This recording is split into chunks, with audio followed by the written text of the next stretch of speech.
And the question reads, do you think you are the chosen one? Rather, do you think you are the chosen one?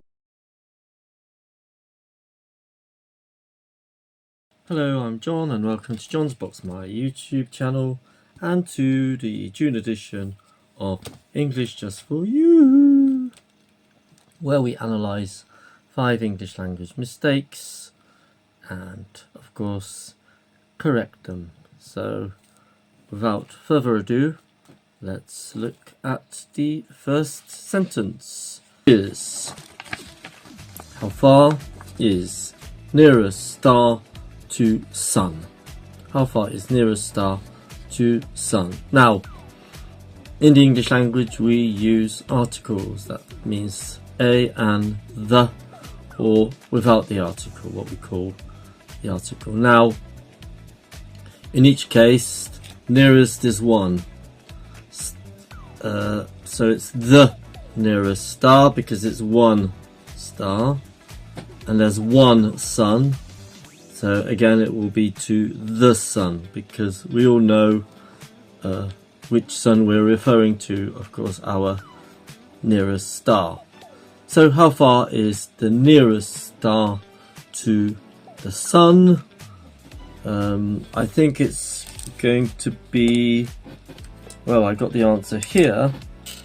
The nearest star is Alpha Centauri. It's 4.37 light years away from Earth, so 4.37 light years and 8 minutes away from the sun.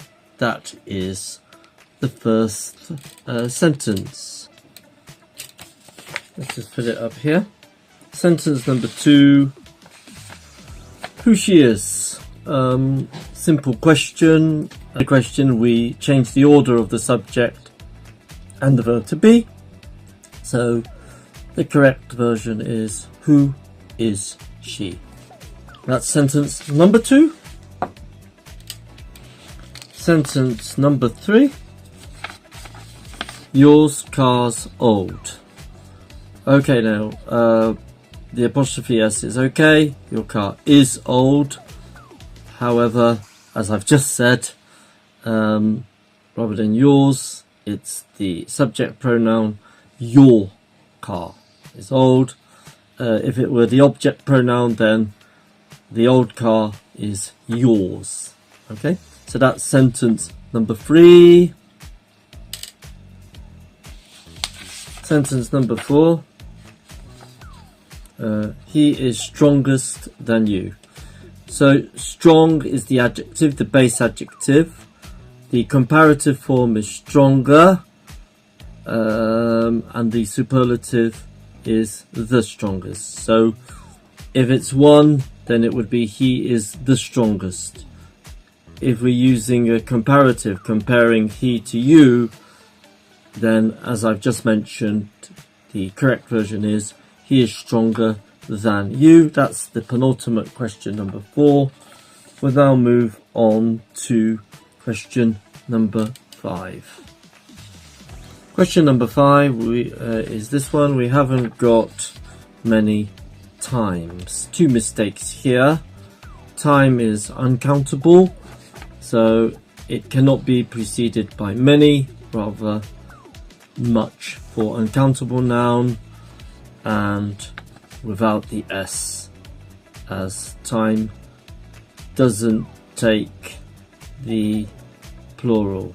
However, there is an exception where we can use the form many times. For example, I've been to France many times. So that's sentence number 5. That's the final sentence in this June edition. We'll now come on to the question and answer session, where I answer random questions that my students have asked over the years, and they are all contained in this box here, and there's about a few hundred questions here, I guess.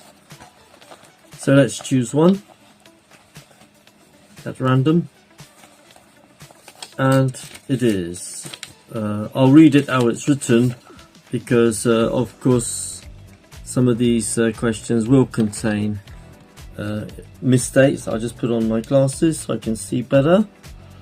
And the question reads, do you think you are the chosen one? Rather, do you think you are the chosen one?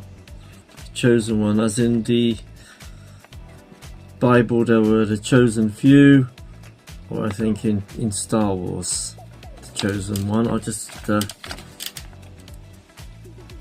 expand it a little bit. Is that better? Do you think you are the chosen one? I don't think I am, actually.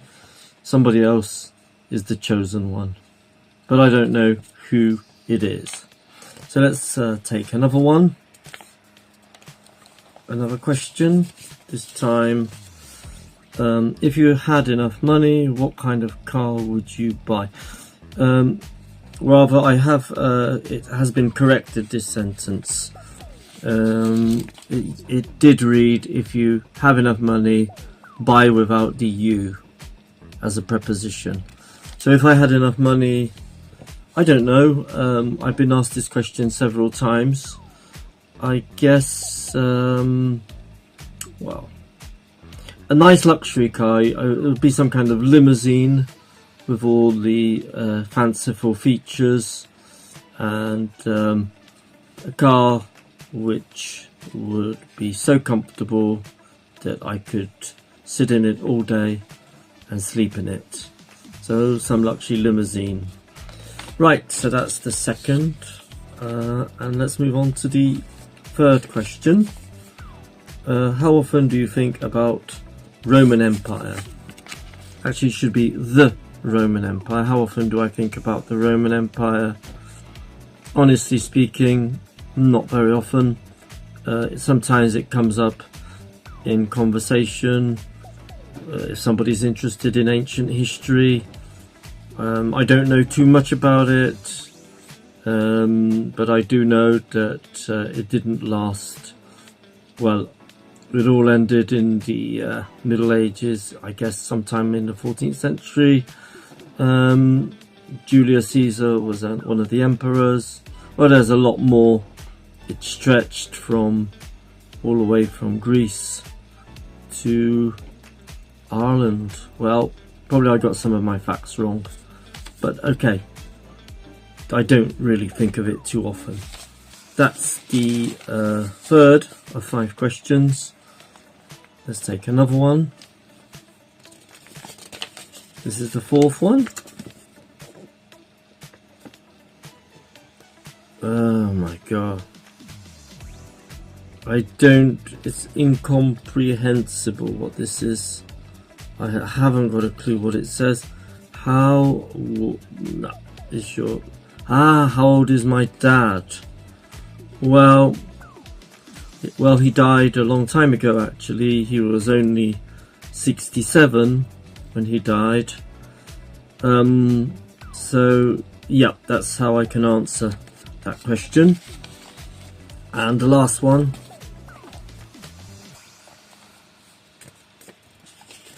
Question number 5 is, what is better, Boeing 747 or Airbus A380? So it's one of my students, I guess, who's really into aviation. So a Boeing 747 or an Airbus A380? Well, I would say, well, the Boeing 747 is Queen of the Skies, the Airbus is King of the Skies. Well, I love the 747. I think it's a better aircraft in the sense that it has survived now, still flying for over almost 50 years. Actually, it's been in our skies, whereas most airlines have withdrawn the Airbus A380 due to its functionality and the fact that it operated at a loss for almost every airline, so not as successful commercially as the Boeing 747. In terms of performance, probably the Airbus 380 is better there. But again, quite a specific question, and only if you're interested in aviation, as I am, can you answer that particular question. So that's it for today. I hope you've enjoyed the June edition of English Just For You. We're going to continue through the summer, so please join me in July, at the end of July, for more sentences and more random questions. Thank you very much for sticking to the end, and I'll see you again soon in another video. Bye for now.